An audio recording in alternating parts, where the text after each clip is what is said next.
Buda é o deus dos budistas, né? Então, muitos evangélicos às vezes me dizem essas coisas como uma forma de tentarem ficar mais tranquilos que eu, sendo budista, não seja um ateu, né? Que tem algum tipo de Deus no budismo, porque senão eles não conseguem dormir enquanto não me converterem. Gente, deixem de pensar só no umbigo de vocês. O conceito do budismo sobre essas coisas é muito diferente. Estudem para não passarem vergonha. Olá pessoal, hoje o episódio de número 55 da nossa playlist Ciência Espiritual vai ser um assunto altamente filosófico, paradoxo de Deus e filosofia do vazio. Vamos conferir?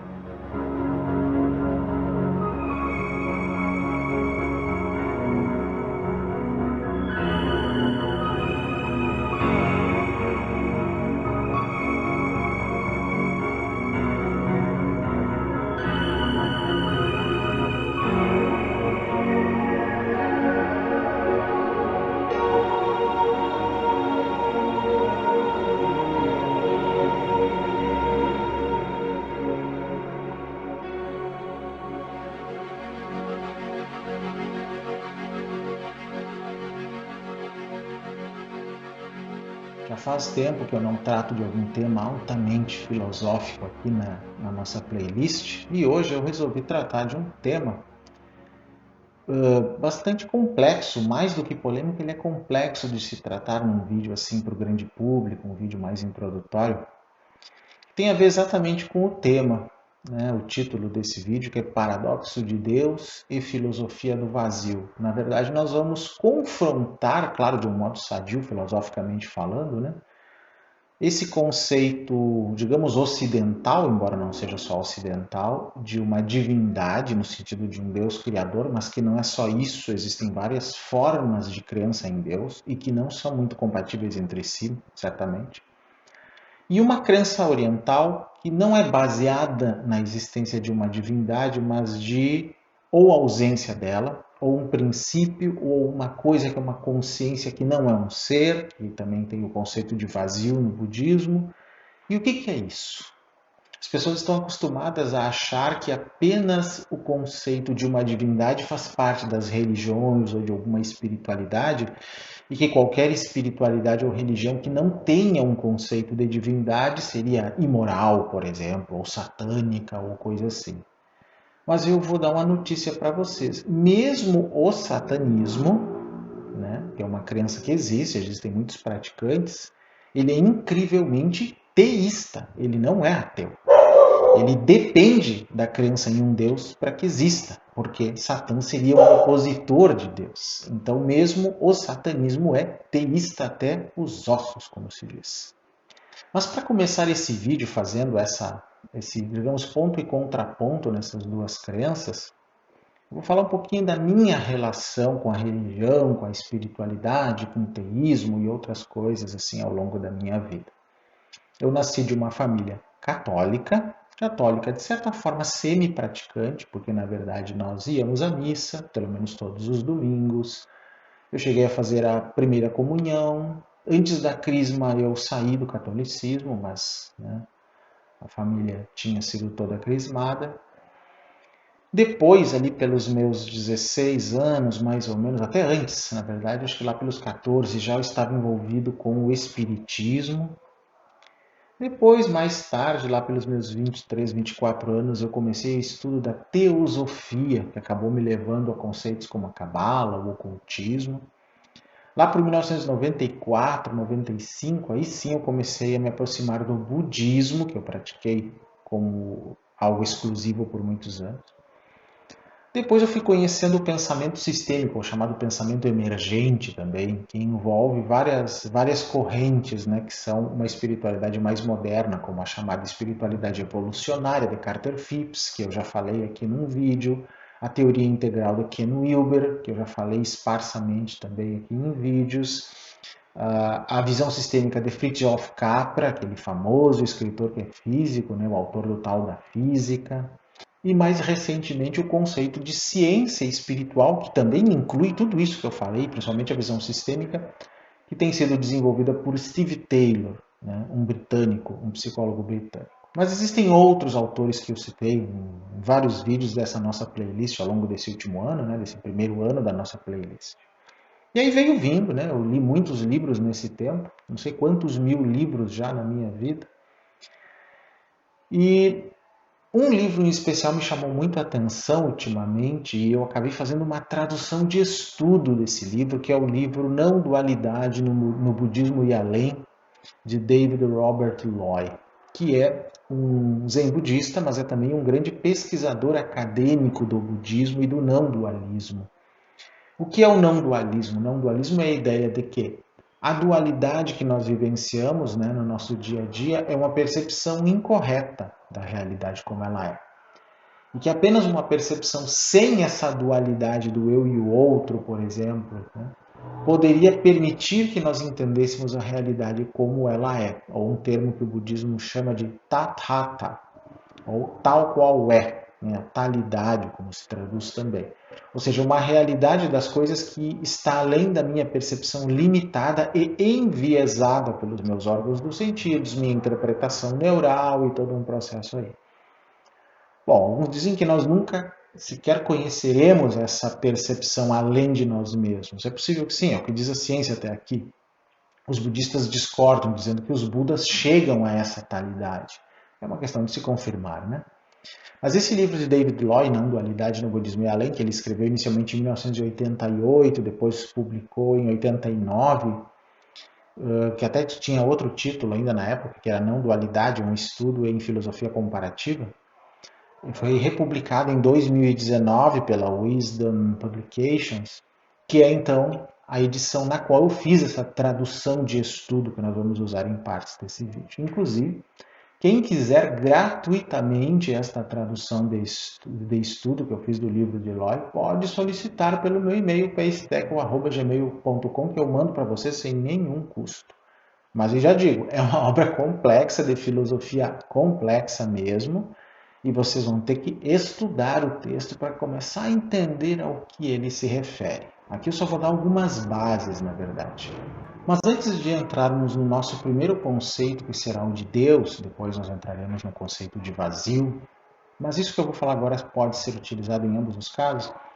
Existem dois tipos de palavras ou conceitos que são usados nessas filosofias, tanto do eu quanto do vazio, que nós temos que ter cuidado e que se referem a toda a problemática, a toda a crítica que se pode fazer a esses conceitos, que são as palavras ou os conceitos filosóficos de reificação e hipostatização, que talvez vocês nunca tenham escutado. Mas depois que eu explicar aqui vai ficar bem simples, moleza, até para vídeos futuros. O que é uma reificação? Bom, vem de res, que é coisa, né? E aí significa transformar algo em coisa.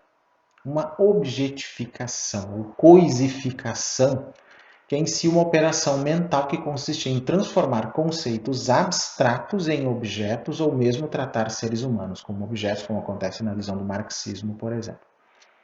Então, o conceito está presente em Hegel, Feuerbach, mas foi desenvolvido em âmbito marxista por Georg Lukács e trabalhado pelos integrantes da Escola de Frankfurt. Então, é coisificação, que é o mesmo que reificação, sendo então o ato de transformar ideias em coisas concretas. Então, se diz em alguns círculos filosóficos que a crença em Deus é uma reificação, um conceito abstrato, uma ideia transformado em algo concreto. Essa é uma questão, né?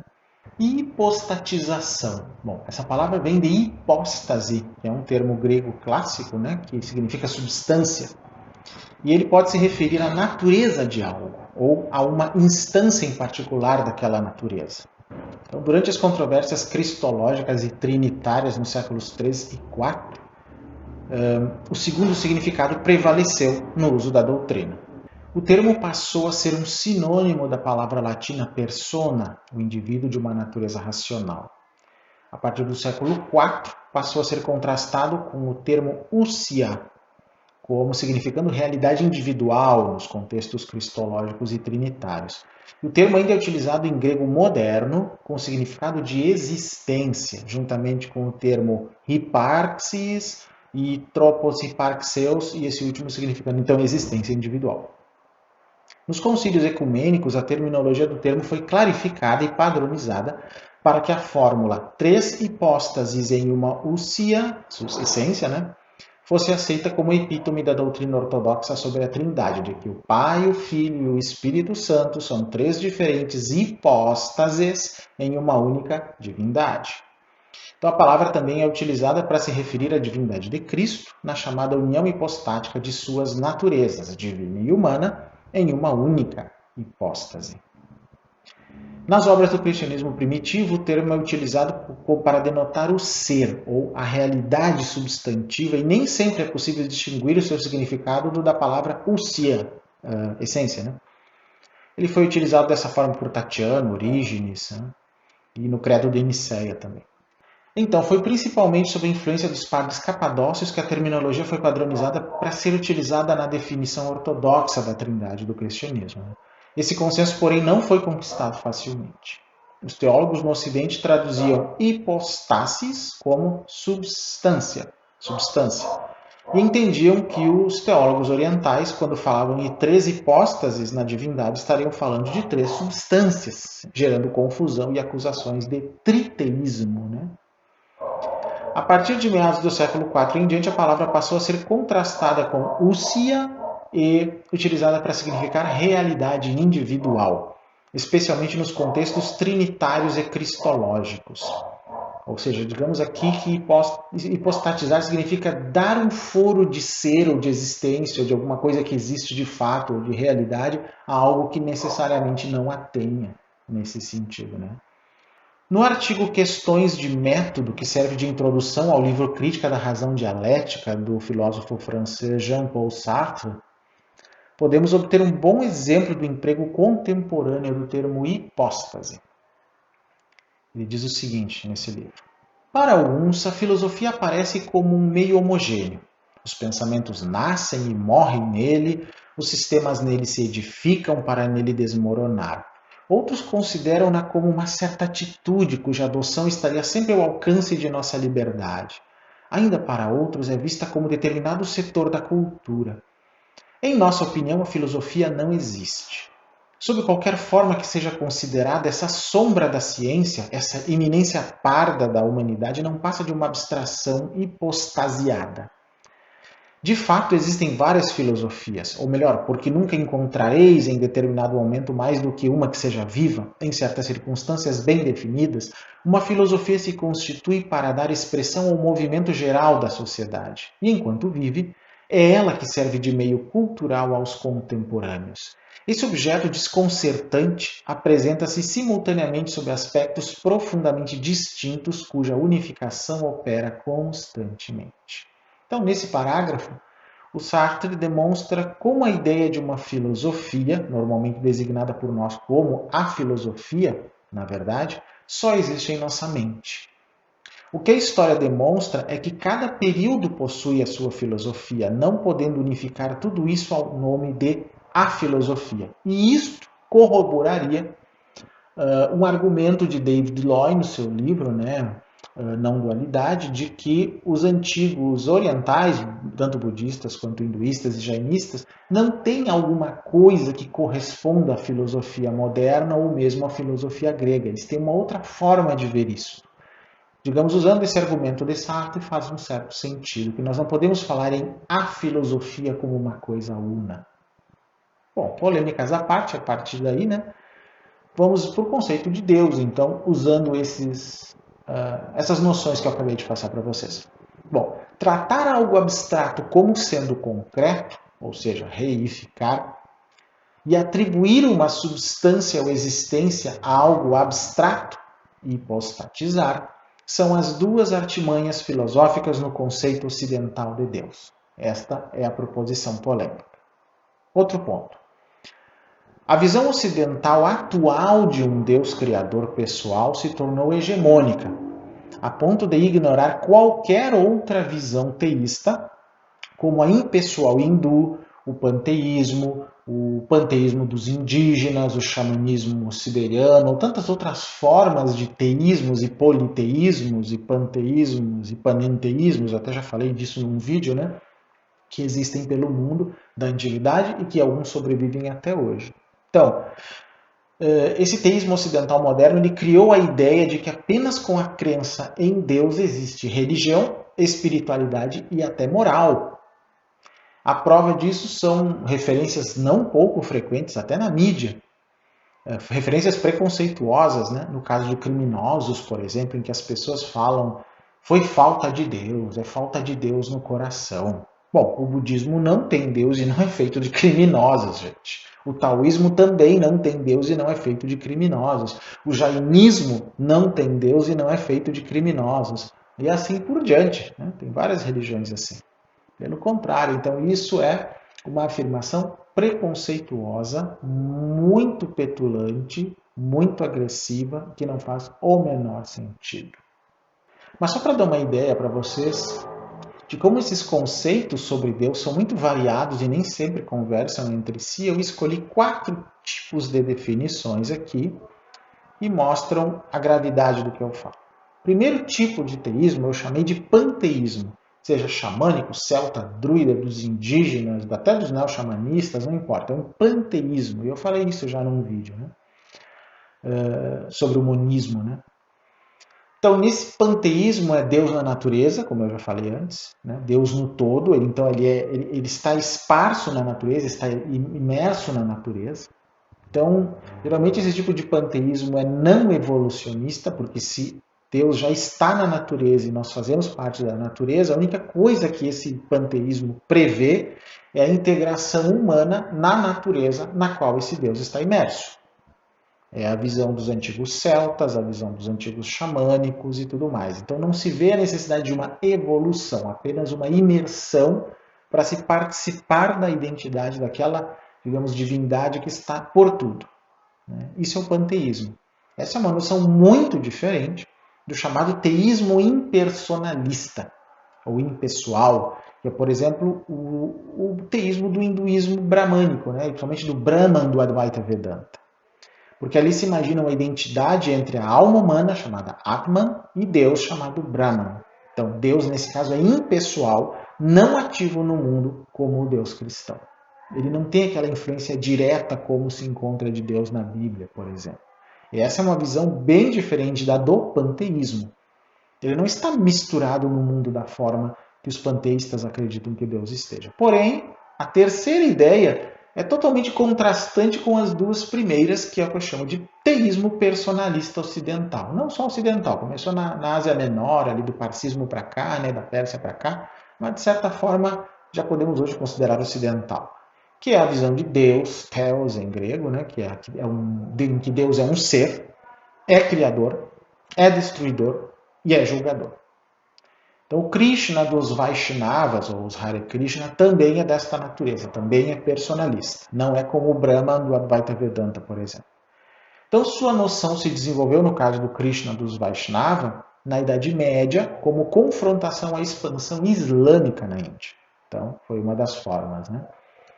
E esse é, inclusive, esse terceiro tipo de teísmo aqui, o hegemônico no mundo, é o teísmo das 3 religiões abraâmicas e de alguns outros grupos, né? O próprio parcismo, o zoroastrismo, o próprio Vaishnavismo, que corresponde aos Hare Krishna, para quem não conhece, né? E alguns outros movimentos mais modernos. E aí eu crio uma 4ª categoria, que eu chamo de teísmo mesclado nova era ou teísmo perennialista. Eu diria que é o mais complexo e o mais confuso de todos. Por quê? Porque ele, de certa forma, acredita ou prega um Deus criador, um ser, mas ao mesmo tempo imerso na natureza, como o panteísta, né? Impessoal, de certa forma, mas também tem um lado pessoal para aqueles que colocam Jesus no meio da história. Então fica uma confusão teológica por culpa do perennialismo, que é aquela tendência de achar que todas as religiões e espiritualidades fazem parte de um fundo comum de sabedoria divina, digamos assim. Algo que foi muito pregado pela teosofia, que foi, de certa forma, transformado nesse conceito de perennialismo por René Guénon e por outros. Até já falei sobre isso, né? Num vídeo sobre a filosofia perene, em que eu e o monge Joaquim Monteiro fizemos uma crítica ao perennialismo. Confiram aí na nossa playlist. Então, o Deus impessoal, por exemplo, que foi ensinado por Helena Petrovna Blavatsky em seus livros, especialmente em A Doutrina Secreta, ele também se criou, provavelmente, dessas noções que vêm do Advaita Vedanta com o budismo mal compreendido e mistura com coisas cristãs. Aí deu nisso, né? Aí deu nisso, aí ficou bem mais confuso. Então, tudo isso são formas não compatíveis de uma visão de Deus. Parece que, então, cada pessoa pode ter uma visão meio livre do que seja Deus, o que torna esta palavra meio que um coringa para certas crenças, né? Ou seja, primeiro a crença em Deus veio por uma reificação de uma ideia, depois foi transformado num ser ou numa substância por uma hipostatização, e agora parece que com essa mescla toda se vai quase no caminho inverso, em que essa mesma reificação e hipostatização se desfaz, se desconstrói na cabeça das pessoas, em que cada uma imagina Deus a seu bel prazer.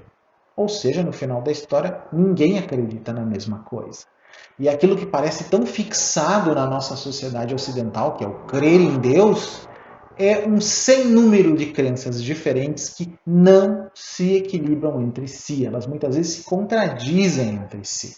Isso é um ponto que pouca gente pensa, até porque não estuda. Se estudar filosoficamente isso, como eu estou falando aqui, vai entender o que eu quero dizer, com toda certeza. E aí, contrastando com isso, vem a questão do vazio, que é o conceito que aparece no budismo. Aí as pessoas me dizem, às vezes, algumas bobagens assim, em relação ao budismo, coisas como: Buda é o deus dos budistas, né? Então, muitos evangélicos às vezes me dizem essas coisas como uma forma de tentarem ficar mais tranquilos que eu, sendo budista, não seja um ateu. Né, que tem algum tipo de Deus no budismo, porque senão eles não conseguem dormir enquanto não me converterem. Gente, deixem de pensar só no umbigo de vocês. O conceito do budismo sobre essas coisas é muito diferente. Estudem para não passarem vergonha. Na verdade, as visões do vazio dentro do budismo são um pouco variadas, né? Dependendo do tipo de budismo que nós estamos falando. Se é o budismo Theravada, se é o budismo Mahayana, se é o budismo tibetano, se é o budismo japonês, se é o budismo Zen, se é o budismo Terra Pura e assim por diante, né? Segundo o decano do budismo brasileiro, né, o querido Ricardo Mário Gonçalves, existem budismos e não um budismo só. Acho que até o mesmo valeria para o cristianismo, né? Cristianismos, porque tem visões diferentes também. Então, mas em geral, dependendo das escolas, o budismo prega um vazio do eu, o vazio dos objetos, o vazio do mundo, o vazio da mente. Mas o que é vazio neste sentido? Eu não vou entrar em tantas polêmicas e complexificações, não é essa a proposta do vídeo, mas em linhas gerais, a ideia de vazio, né? Uma coisa vazia é shunya em sânscrito, e a vazieza ou vaziedade é shunyata. Né? Tá define o substantivo da coisa, né? De shunya. Então, shunyata é a vaziez das coisas. Mas são vazias de quê? É a primeira pergunta que se faz. Eu, durante muitos anos, me debati exatamente nessa definição. É vazio de quê? Né? As coisas são vazias de quê? Diz, o eu é vazio. Mas é vazio de quê?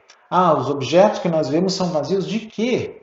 Aí, estudando bem, quando a gente percebe que há uma relação no budismo entre o conceito de vazio que se desenvolveu realmente no budismo Mahayana e o conceito de Paticca Samuppada ou Pratitya Samutpada, que já vem desde o budismo mais antigo, na verdade eu diria, e não só eu, né, muitos especialistas realmente muito mais sábios do que eu, que o conceito de shunyata, conceito de vaziedade, né, ele é um desenvolvimento natural do Pratitya Samutpada, ou da co-originação interdependente, ou originação interdependente, ou simplesmente a ideia de que tudo está encadeado, conectado e tudo tem uma causa anterior. Nada existe no universo de modo independente, ou inerente, ou do seu próprio lado. Tudo é produzido por causas anteriores e será causa de coisas posteriores. Vamos ver um exemplo aqui, nós. Nós, por exemplo, somos o produto de uma causa anterior, nossos pais. Né? E eles são produtos de causas ainda anteriores, nossos avós e assim vai indo. Nós, provavelmente, né, viremos a ser a causa dos nossos filhos e assim por diante e tudo mais. Né? Se nós quebrarmos esse elo em algum ponto, ele deixa de existir. né? Então, tudo que existe, né, como realidade, como existência, como forma, como também se diz no budismo, é produto disto, destas conexões que, dentro da cosmologia budista, pelo menos, não se consegue traçar a sua origem. Não se busca traçar quando que começou. Então, o budismo não tem um conceito de a criação do mundo. Na verdade, ele usa, né, a cosmologia hindu, que é anterior, né, que vem da filosofia do Sankhya, que é uma das grandes escolas do hinduísmo, né, que diz que os universos sempre se recriam. Então, eles são em ciclos de manifestação do universo, né, que são os manvantaras, como eles dizem, as manifestações, ciclos de destruição, que são os pralayas, um tempo de, digamos, tranquilidade, sem nada, e uma recriação do universo. Eu digo às vezes que isso até é muito compatível com a teoria N e a teoria dos multiversos hoje, que dizem que existem muitos universos pipocando por aí, no universo todo, ao mesmo tempo que muitos estão se destruindo. É como se fosse uma sopa, um monte de bolhas, né? Umas estourando e outras nascendo. É como se fosse assim uma cauda, digamos assim, no fogo na hora da fervura, né? Umas levantam, outras explodem. Dá para vocês terem uma ideia dos universos ao longo de bilhões de anos, como funciona. Essa é mais ou menos a ideia budista, que na verdade é hinduísta, é anterior ao próprio budismo, sobre os universos, sobre os múltiplos de universos, ou os bilhões de universos, como se fala na tradição. Então, vazio é apenas vazio de inerência própria, de existência própria, sem uma causa anterior, ou sem um monte de causas e condições, né, para que aquilo exista. Tudo mais que se possa dizer sobre o vazio, fora isso que eu disse, é controverso, é sujeito a debates, mas essa definição mínima que eu dou é a base para se entender o vazio. No final, então, o vazio significa apenas a não existência de algo de modo inerente, do seu próprio lado, sem conexões causais, sem considerar pratitya samutpada, ou o fato de que absolutamente todos os fenômenos estão interligados a fenômenos anteriores e ou concomitantes. Apenas isso, é só isso, na verdade. Qualquer dedução além é ontologicamente inaceitável ou pelo menos discutível, né? Então, a noção de vazio é epistemológica, não ontológica, ou seja, ela é uma interpretação e não uma explicação da origem do universo, como eu falei antes, da qual até não se especula muito no budismo. E o fato do budismo não especular muito sobre isso abre espaço para que a ciência o faça, a filosofia o faça, não há nenhum impedimento nesse sentido, né? Eu digo isso porque às vezes eu vejo alguns budistas aí que são muito um excesso de zelo pela filosofia não dualista, que tentam caçar os outros quando estão buscando uma origem das coisas, como se o Buda tivesse proibido isso. O Buda não proibiu absolutamente nada disso, gente. Bom, mas não exclui então que haja uma ontologia de fato. Alguma origem existe, só nós não a conhecemos. E nessa visão do budismo, essa visão do vazio do budismo, é só isso que existe. As coisas sempre existiram, segundo o budismo, em universos que vão pipocando semelhante a essa cauda fervendo no fogo, como eu digo, em que bolhas estão surgindo e outras estão explodindo e outras surgindo. É, digamos, como se essa cauda estivesse sempre fervendo eternamente.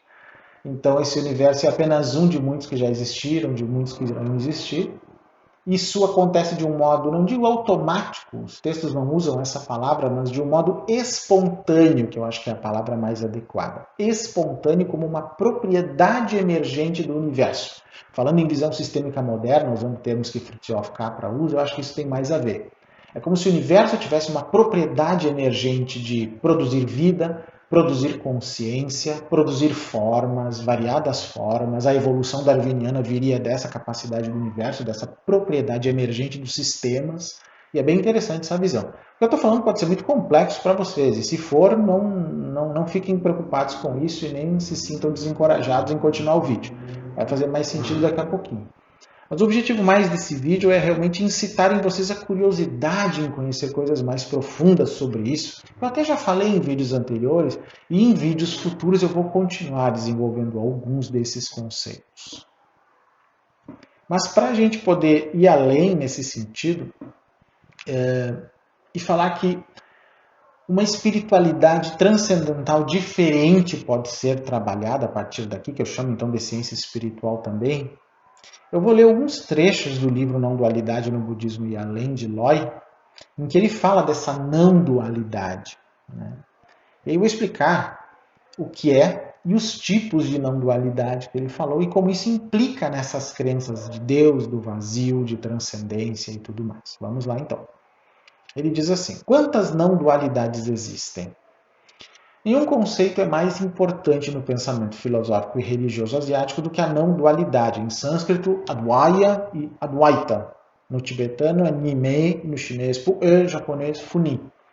E nenhum é mais ambíguo também, segundo Loi. O termo tem sido usado em muitas maneiras diferentes, embora relacionadas, e no meu conhecimento de Loi, as distinções entre esses significados nunca foram completamente esclarecidas. Esse é o objetivo dele no livro, inclusive, né? Esclarecer. Os seguintes tipos de não dualidade são discutidos aqui. Ele discute no livro 5 tipos, né? A negação do pensamento dualista, ou seja, a ideia de que a dualidade que nós vemos ela é ilusória, que é o primeiro tipo de não dualidade. A não pluralidade do mundo, porque aí tem muito a ver com o Advaita Vedanta, dizendo que tudo é a mesma substância de Brahman. A não diferença de sujeito-objeto, que é um outro ponto. Outro é a identidade dos fenômenos e do absoluto, e por fim a união mística, a união entre Deus e os homens. Né? Então vou explicar um pouquinho de cada uma delas para vocês entenderem qual é a problemática da questão da não dualidade. Primeiro, a negação do pensamento dualista. Loi diz o seguinte sobre isso. Nossa primeira não dualidade é uma crítica do pensamento dualista, a chamada dualidade bem e mal, por exemplo, luz e trevas e assim por diante. Né? Ou seja, do pensamento que diferencia aquilo sobre o que é pensado em duas categorias opostas. Ser e não ser, sucesso e fracasso, vida e morte, iluminação e delusão e assim por diante. O problema com tal pensamento é que, embora as distinções sejam feitas geralmente para se escolher uma ou outra, né, não podemos tomar uma sem a outra, uma vez que elas são interdependentes. Ao afirmar uma metade da dualidade, mantemos a outra também, a história do bem e do mal, por exemplo, luz e trevas.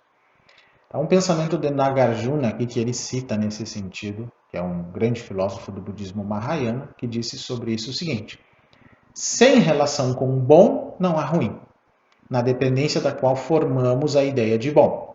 Portanto, bom é ininteligível. Não existe bom não relacionado a ruim.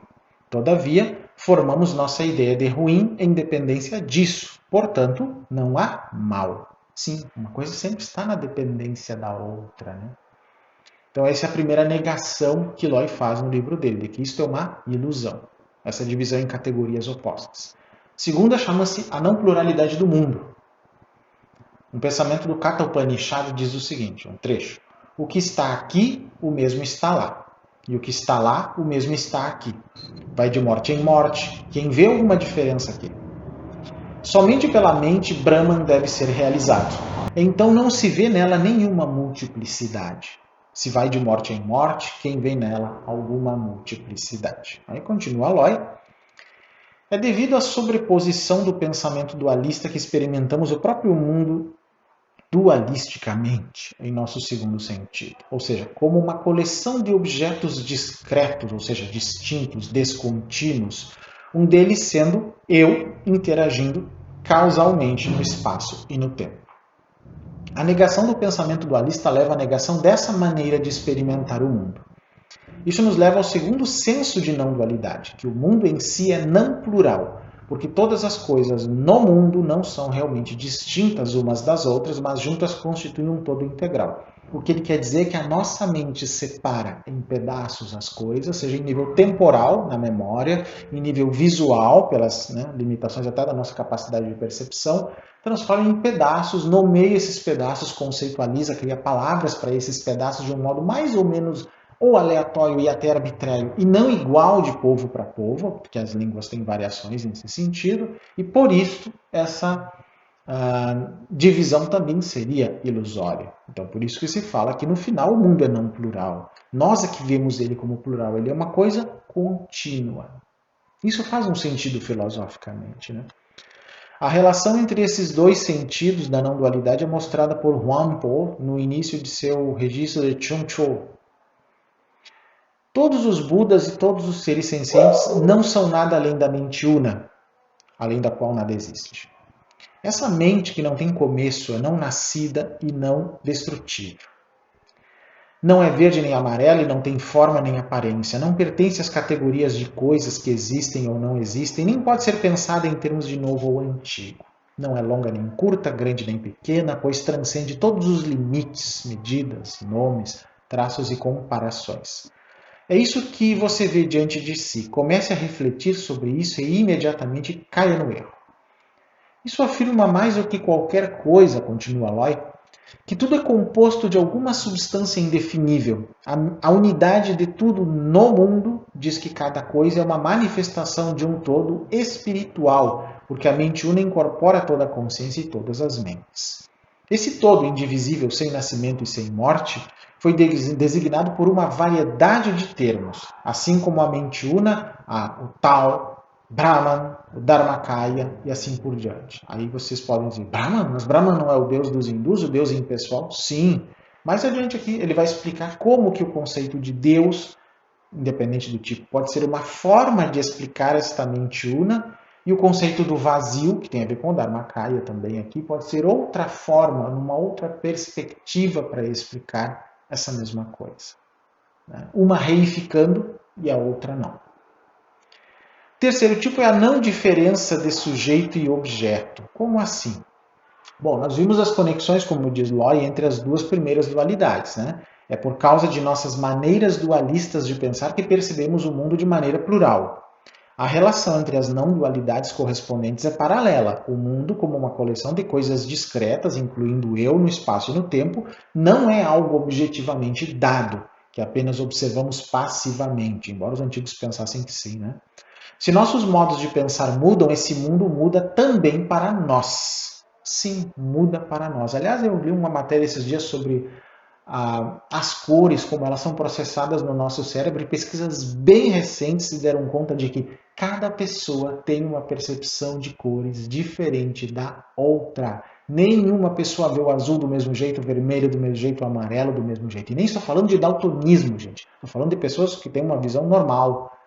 Ou seja, é a forma como nossa mente processa as cores. Isso se é para as cores assim, para outras coisas também é. Não é só para as cores que é assim, gente. Então, esse pensamento que o Loy coloca faz muito sentido. E já, de certa forma, corroborado por pesquisas científicas. Mas ainda há algo faltando nessa formulação, diz Loy. Por si só é incompleta, pois deixa sem esclarecimento a relação entre o sujeito e o mundo não dual que o sujeito experimenta. Isso é interessante mesmo, Foi afirmado, então, anteriormente, que o todo não dual é espiritual, porque a mente una inclui minha mente, mas como a consciência poderia ser incorporada. Não foi explicado? Bom, o mundo não é realmente experimentado como um todo se o sujeito que o percebe ainda está separado dele em sua observação. Dessa maneira, a segunda não dualidade, concebida objetivamente, é instável e naturalmente tende a evoluir para um terceiro sentido. Esse terceiro sentido, como os outros dois, deve ser entendido como uma negação. O dualismo negado é a nossa distinção usual entre sujeito e objeto. Um eu experimentador que é distinto do que é experimentado, seja objeto dos sentidos, ação física ou evento mental. Nós separamos as duas coisas também, eu observando até minha própria mente. A não dualidade correspondente é a experiência na qual não existe tal distinção entre sujeito e objeto. Então, em certos estados meditativos, nós atingimos um nível em que nós transcendemos essa situação em que sou eu percebendo o evento acontecer. Se cancela essa separação. Por mais extraordinária e contraintuitiva que essa não dualidade possa ser, continua Loy, é um elemento essencial de muitos sistemas asiáticos e alguns ocidentais, é claro. Então é muito interessante essa questão. Então, vários sistemas filosóficos asiáticos importantes, que têm muitas semelhanças e muitas diferenças, fazem a mesma afirmação de que a verdadeira natureza da realidade é não dual. Então, eles estão se referindo à mesma experiência? Bom, no primeiro capítulo desse livro do Loy, ele já havia distinguido, então, 5 significados diferentes de não dualidade e discutia, então, os 3 primeiros. Então, o pensamento que não emprega conceitos dualistas, a não pluralidade dos fenômenos no mundo e a não diferença entre sujeito e objeto, que é onde nós estamos. Então, nós observamos que todas as 3 alegações são encontradas no budismo Mahayana, no Advaita Vedanta e no taoísmo, e que ele denominou isso de sistemas não dualistas na sua obra. Essas três reivindicações de não dualidade estão intimamente relacionadas, né? A crítica do pensamento que emprega categorias dualistas, ser versus não ser, puro versus impuro e assim por diante, geralmente se expande para abranger todo o pensamento conceitual, pois esse pensamento atua como uma superposição que distorce nossa experiência imediata. A própria neurociência já tem várias provas disso. É por isso que experimentamos o mundo dualisticamente no segundo sentido, como uma coleção de objetos discretos, inclusive eu, interagindo casualmente no espaço e no tempo. Negar o pensamento dualista leva a experimentar o mundo como uma unidade, chamada Brahman, Dharmakaya, Tal, a mente una, e assim por diante, como ele havia falado antes, né? Mas qual é a relação entre esse todo e o sujeito que o experimenta? Isso é interessante essa pergunta, né? O todo não é verdadeiramente todo se o sujeito estiver separado dele, como foi dito antes. Então, isso leva a esse outro sentido de dualidade, né? Que é a negação do sujeito do objeto. Bom, e aí vem ainda um quarto tipo, que é chamada identidade dos fenômenos e do absoluto.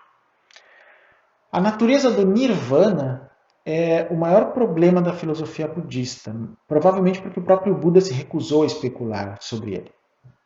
A atitude dele era de fato que se você quer saber o que é o nirvana, deve alcançá-lo. A característica única do budismo é que não existe um eu e nunca existiu. Existem apenas 5 skandhas, ou agregados, ou montes de elementos que interagem constantemente. Esses skandhas, ou agregados, não constituem um eu. É a junção de todos eles funcionando de modo meio simultâneo que dá a sensação de que nós temos um eu. A neurociência explica de outra forma quase a mesma coisa. O sentido de um eu é meramente uma ilusão criada por sua interação. Claro que a neurociência tenta explicar isso de um modo bem fisicalista, materialista, como epifenômeno ou efeito fantasma dos neurônios. O Buda não fala dessa forma, até porque não se conhecia neurônios na época e talvez mesmo que ele conhecesse não ia falar desta forma, né? O Buda enfatizou que não devemos identificar nada como o eu, então nem sequer a interação dos neurônios. Então esse é um ponto importante da gente considerar, né? Assim, o nirvana provavelmente é melhor caracterizado como a percepção do que não existe um eu. Essa percepção instantânea e definitiva seria nirvana, digamos assim, né? Embora isso por si só não seja de muita ajuda, porque o que isso significa, o que há, né, que se percebe isso, ainda não está claro, segundo Locke. O Buda agravou o mistério enfatizando que o nirvana não é aniquilação nem vida eterna. Claramente isso é necessário, pois nunca houve um eu a ser destruído ou a viver eternamente. Mas é confuso na medida em que nosso pensamento tende a dicotomizar-se naturalmente. No entanto, existem algumas passagens no cânon Pali do budismo que aparentemente contradizem a interpretação usual do Theravada, que é o budismo mais antigo, né, atualmente. No Kedava Sutta, ou do Digha Nikaya, por exemplo, o Buda diz que o nome e a forma são totalmente destruídos, onde a consciência é sem sinal, sem limites e totalmente luminosa, no caso do Nirvana, né? O Anguttara Nikaya 1.6 alega que essa mente, Chitta, é luminosa, mas é contaminada por contaminações adventícias. Essa distinção entre nossa consciência condicionada habitual, né, que todo mundo tem, e uma consciência totalmente luminosa parece inconsistente com a visão comum do budismo primitivo de que a consciência é o resultado de condições e não surge sem essas condições. Escusado será dizer que está muito de acordo com a posição vedantina em relação ao auto-luminoso Brahman. No Brahmanimantanika Sutta do Madhyama Nikaya, o Buda critica a ideia de um Brahma onipotente, mas é significativo que dentro do cânon Pali não haja contradição expressa ou mesmo reconhecimento da teoria vedantina de Atman ou Brahman como a única realidade última. Ou seja, a visão do Buda era outra coisa. Quando as delusões desaparecem e eu experimento a realidade, a consciência que está ciente do mundo e o próprio mundo não são distinguíveis. Nesse momento, tudo o que é experimentado sou eu mesmo, e por esse motivo pode ser chamado de minha mente. Portanto, existem apenas duas alternativas.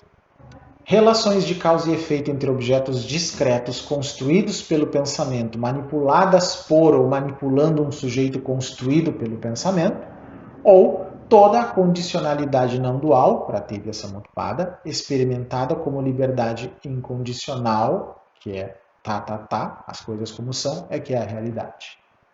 Né? Então, é de se decidir o que parece ser. Né? E aí a quinta forma de não dualidade, que aí entra no tema que nós começamos, que tem a ver com Deus, é a chamada união mística, ou união mística entre Deus e o homem, a não dualidade de Deus, como ele chama. Mas ele diz assim, que os dois absolutos, que são o pessoal e o impessoal, são incompatíveis, né? Que são a segunda e a terceira categoria de teísmo que eu falei no início do vídeo. Né? O Deus impessoal e o Deus pessoal. Segundo Lois, são incompatíveis essas duas coisas. Mas eles não são, obviamente, inconsistentes um com o outro, por exemplo, no Bhagavad Gita, como são, por exemplo, nos Yoga Sutra de Patanjali, onde Ishvara, que é o Senhor, né, para o Yoga Sutra de Patanjali, é claramente uma reflexão tardia e não tem função especial dentro do sistema yoga. Krishna e Purusha estão urdidos e tramados no Gita, misturados, segundo ele, essas duas versões. Né? É difícil conceber um sem o outro. Podemos atribuir a diferença entre absoluto pessoal e impessoal à diferença de função entre as emoções e o intelecto? É a pergunta que ele faz. Aí ele mesmo tenta responder. Como vimos, as emoções requerem um outro personalizado no qual se concentrar para serem purificadas. Esse outro seria um Deus, então. Né? O intelecto, ao contrário, requer uma impessoalidade vazia e sem qualidade, nirguna em sânscrito, porque jnana, né, a sabedoria ou o conhecimento, funciona deixando ir todos os fenômenos mentais, emoções e conceitos. Essa possibilidade parece importante, mas por si só não nos leva muito longe. Isso sugere, então, que a relação entre Krishna, que é um Deus pessoal, e Brahman, que é um Deus impessoal, por exemplo, não pode ser separada da questão da relação entre emoção e intelecto. Mas isso nada mais do que relacionar o absoluto pessoal e impessoal igualmente a nós, em vez de explicar o que mais queremos saber, qual é a relação entre eles. Aí uma outra pergunta que ele faz, qual é a objeção não dualista a Deus? Parte do problema é a noção de que Deus é uma pessoa em algum sentido semelhante a nós, ou vice-versa, de acordo com as religiões semíticas, né, e abraâmicas. O quanto isso é um problema depende de como essa personalidade é entendida. Se o conceito da personalidade de Deus é tomado como metafórico, pode não haver nenhum problema. Tranquilo daí. Se a crença na personalidade de Deus é sustentada pela visão de que somos criados à sua imagem, devemos extrapolar uma preocupação principal da filosofia contemporânea, superar o dualismo mente-corpo para superar a dualidade entre Deus e o universo. Senão estamos no dualismo de novo, né? O fato de Deus ser uma pessoa pode ser uma metáfora útil, especialmente se ela for mais metaforizada como pai ou mãe. Embora essa imagem natural seja repleta de perigos dos quais agora estamos bem cientes. O amor e o perdão dos pais podem ser ofuscados por uma possessividade e vaidade que exige reconhecimento e obediência à ameaça de punição. Mas o duplo aspecto do absoluto, tanto transcendente quanto imanente, do qual já expliquei em vídeos anteriores também, é pobremente expresso na noção de que Deus é uma pessoa que, como nós, planeja, cria, espera, comanda, fica satisfeita ou com raiva, recompensa e castiga, e talvez discrimine os povos, escolhendo alguns deles para um destino privilegiado. Problemas filosóficos conhecidos surgem, por exemplo, a trindade inconsistente, se tentamos pensar em Deus dessa maneira. Se a intenção por trás da metáfora da personalidade de Deus é capturar as crenças de que existe uma ordem moral intrínseca ao universo e que há um significado transcendental em nossas vidas que as torna incalculavelmente valiosas, compare a ordem e o significado moral fornecidos para os filhos pelos pais, então sistemas não dualistas como o budismo e o Vedanta expressam ambos de uma maneira mais sofisticada. A primeira está incorporada na doutrina do karma, que não é o destino predestinado da moira grega, o que acontece dualisticamente a mim, mas a noção de que o universo é ordenado de tal maneira que as relações de causa e efeito se aplicam não apenas no mundo físico, mas também na mente. Talvez a terceira lei do movimento de Newton, para cada ação há uma reação igual e oposta, seja válida também para atos de consciência ou intenções. A suprema importância da vida é melhor capturada, se evitarmos a negação do mundo que surge da base dos fenômenos transcendentais bifurcados, na possibilidade de uma libertação que ocorre com a realização de nossa verdadeira natureza não dual de que eu sou o universo. Um aparente problema com esses processos é a impessoalidade geral de tal absoluto. É que eles parecem também implicar que o universo é indiferente ao nosso destino. Em particular, a eliminação de Deus como juiz também parece eliminar a moralidade, substituindo uma causa e efeito mecânico amoral, pois somos livres para fazer qualquer coisa, desde que estejamos preparados para suportar as consequências. No entanto, essa liberdade elimina não a moralidade, mas a dicotomia de fato, outro corolário da distinção mente-corpo, espírito-matéria, que é a moralidade não é mais uma avaliação de eventos de segunda ordem, mas é incorporada a eles. O efeito de um absoluto impessoal não é indiferença, pois Deus não é realmente eliminado, mas, por assim dizer, integrado ao universo. Assim como a negação do dualismo mente-corpo implica não comportamentalismo, mas um corpo espiritualizado. Que Deus não é outro senão o universo, como argumentou Spinoza, não diminui Deus, mas eleva o universo. O universo é espiritual porque é ordenado de tal maneira que existe uma ordem moral e física, e porque aqueles que escolhem tentar superar seu egoísmo encontram seus esforços auxiliados por forças fora de seu controle consciente. Advaitins modernos, como Aurobindo, afirmaram que o movimento em direção à autorrealização é inerente à estrutura do universo. Aurobindo é um dos inspiradores do pensamento sistêmico. Vejam que interessante. Ele ou ela foi atraído por uma corrente que conduz ao nirvana, segundo a tradição, dentro de 7 vidas. Como o sistema de bacias hidrográficas do Vale de um Rio, existe uma tendência gravitacional natural para todos nós sermos atraídos, resistidos apenas por nossos apegos? O Dharmakaya do Mahayana irradia amor e compaixão para todos, como o sol impessoalmente, mas muitos não são receptivos a ele. Em reação ao dualismo platônico, Aristóteles especulou que a forma de uma coisa é sua função. Extrapolando disso, podemos dizer que Deus é a função do universo? A dificuldade não dualista com o teísmo não é apenas que Deus é uma pessoa, mas que essa pessoa é uma outra para nós, outro santo. Obviamente, os dois conceitos estão intimamente relacionados. Minha consciência de ser pessoa depende de haver outras pessoas. Um senso de eu surge apenas em relação dialética com outros eus. Então, Deus é uma pessoa apenas em relação a nós mesmos? Se sim, o que acontecerá se eu me emergir com Deus, que é o objetivo da maioria dos místicos teístas, assim como os não dualistas desejam perceber sua unidade com Brahman e assim por diante? Nessa união com Deus, é claro que estou transformado, mas Deus também não será transformado? No quê? Um pouco de Maya persiste se eu perceber Brahman, Advaitas de Descartes, como Deus, mas apenas porque o experimento como alguém que não seja eu. Deus é o absoluto visto de fora. De fora, não de dentro. De dentro não tem Deus, de fora sim. É isso que ele quer dizer, trocando em miúdos. Por assim dizer, ainda um pouco dualisticamente, como ele mesmo fala. Então, o absoluto impessoal é a verdadeira natureza de Deus, não dual, porque incorpora completamente a minha consciência. Em outras palavras, experimentar Deus é esquecer a si mesmo na medida em que alguém se torna consciente de uma consciência que penetra em todo lugar e em tudo. Experimentar a deidade ou absoluto, que seria impessoal, é ir embora completamente e perceber que a consciência não é nada além de mim, tornando-se plenamente o que sempre fui. O senso de santidade ou luminoso de Otto não é algo acrescentado ao mundo fenomenal em tais experiências místicas, mas uma característica inerente à minha mente autoluminosa, embora realizada somente quando sua natureza verdadeira é experimentada.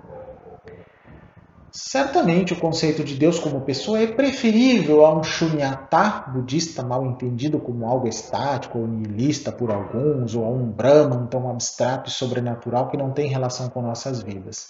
E mesmo um não dualista pode apontar que o teísta que sinceramente tenta amar todas as criaturas de Deus, pode muito bem fazer mais progresso espiritual em direção ao altruísmo do que o meditador que deseja avidamente a iluminação. Mas o perigo desses erros está claramente indicado nas próprias tradições não dualistas. Ramakrishna disse que preferia provar açúcar do que se tornar açúcar. A interpretação acima implica que, antes de nos tornarmos completamente iluminados, experimentaremos a operação do Absoluto sobre nós como Deus. Deus é o Absoluto visto de fora, mas essa é a única maneira de o Absoluto ser visto, já que por si só é tão desprovido de características que é literalmente um nada.